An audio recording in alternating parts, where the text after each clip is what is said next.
One time, I was a little boy. For art class, the teacher was teaching us how to make prints, prints. What she did was she brought some potatoes to school.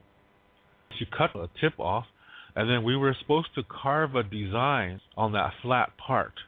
And then she gives us some paint, watercolor paint, and then some thick white paper, and then we're supposed to dip our potatoes in there and then make stamps on the paper and make designs from those stamps.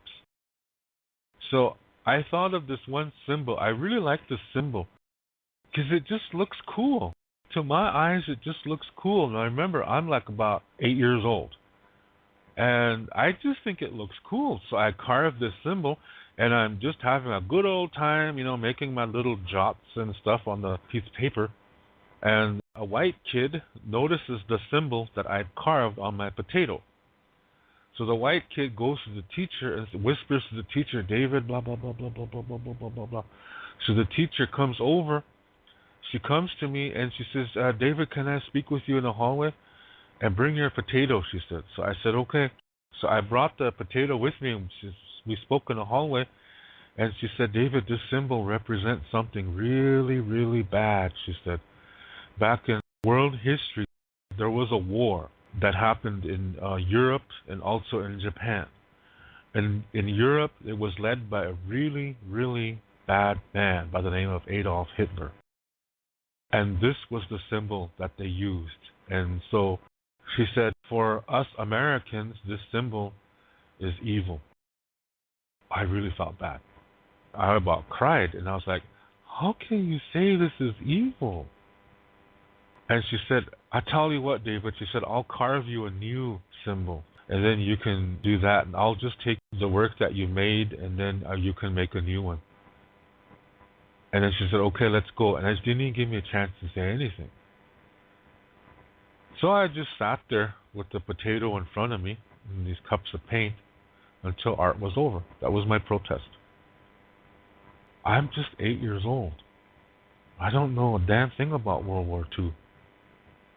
Where did I get the idea for this symbol? I don't know. But I drew it one time and I thought, wow, this is pretty cool.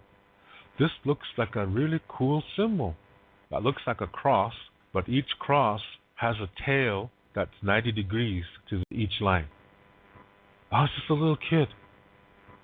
That was a swastika. But did I know that? No, I didn't. I never saw a World War II movie because my mom didn't let me watch those kind of movies. And I had no interest in war movies as a child. To me, that was not cool to kill people like that. I wasn't into that kind of thing. I never played war.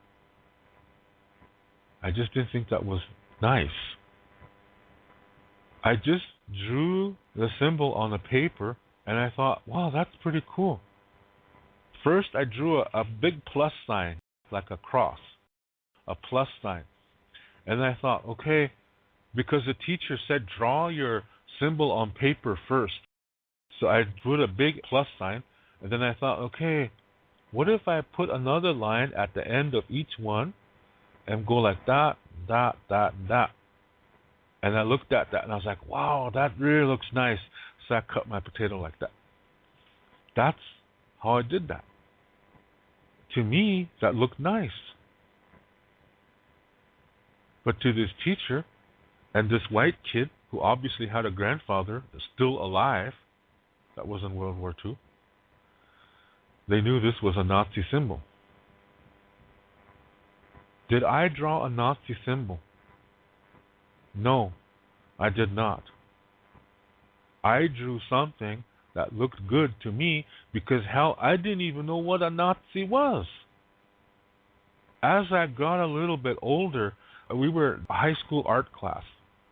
The art teacher was really a cool guy, really good guy.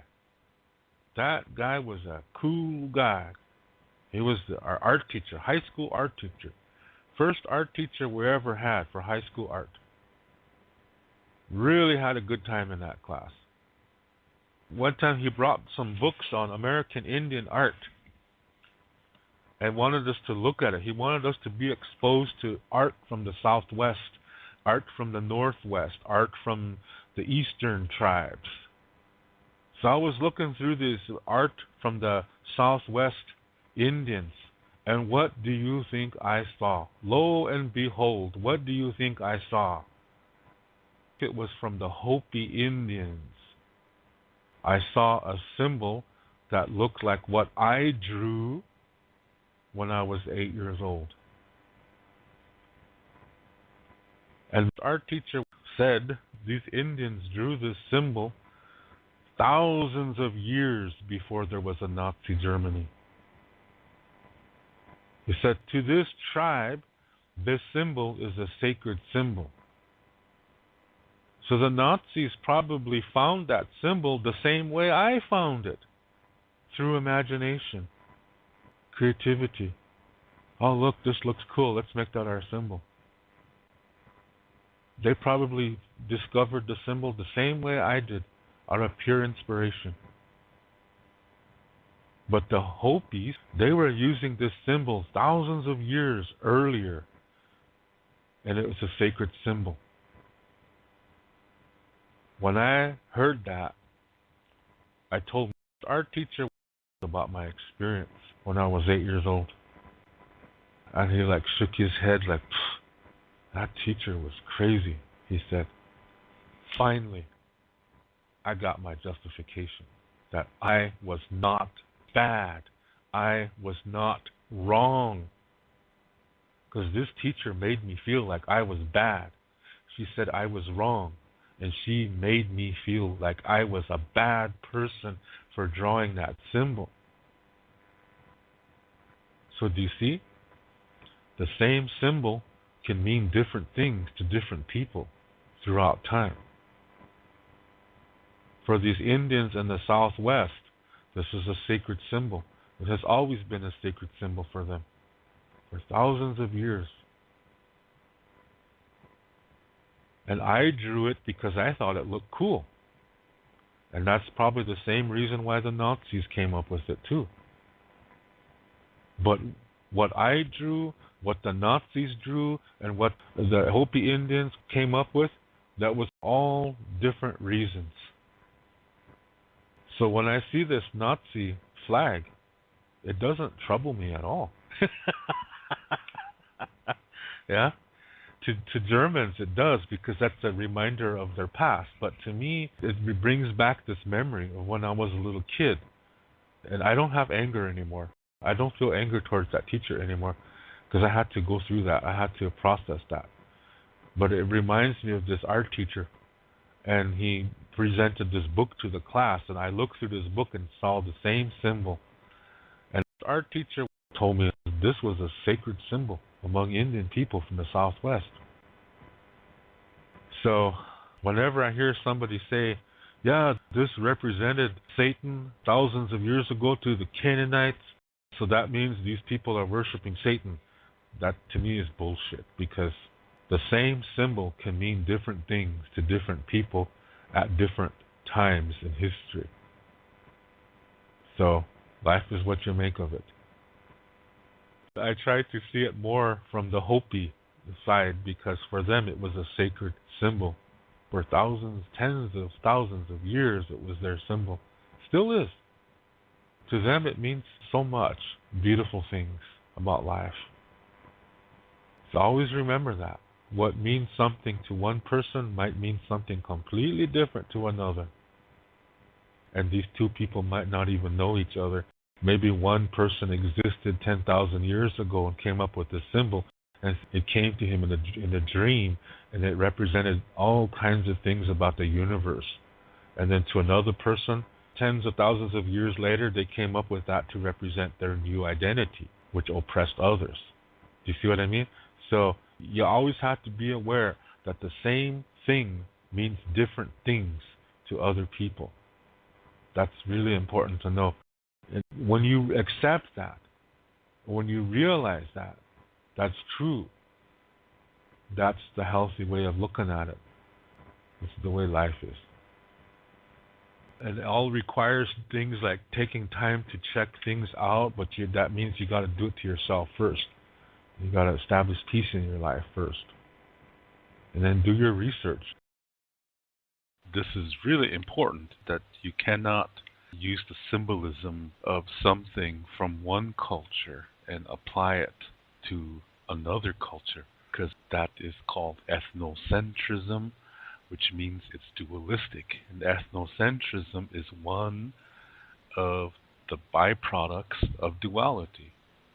Duality creates racism, ethnocentrism, dogma, and paternalism.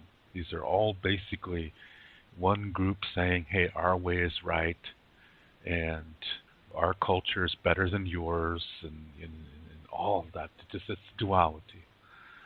So the same thing applies to gossip. Yeah, when you are gossiping, you are being dualistic as well. So thank you very much for taking time to tune in. We don't have a word for goodbye because in our culture, everything's circular. There's no end. So instead, we say until next time, which in Lakota language is Doksha Ake. To read more about Lakota Star Knowledge spirituality, you can read my book called Wichocha Otechike. You can see the book cover on the right side of this screen. This book contains the information to what I talk about on my Lakota spirituality videos. To purchase this book, please click below where it says Show More. Clicking on that link will open up the description below, and there you will see a link called To Purchase My Books. As you will see, it's an eBay link. Click on that eBay link, and there you will see the information to get this book. Lila Pila Mayelo. Thank you very much.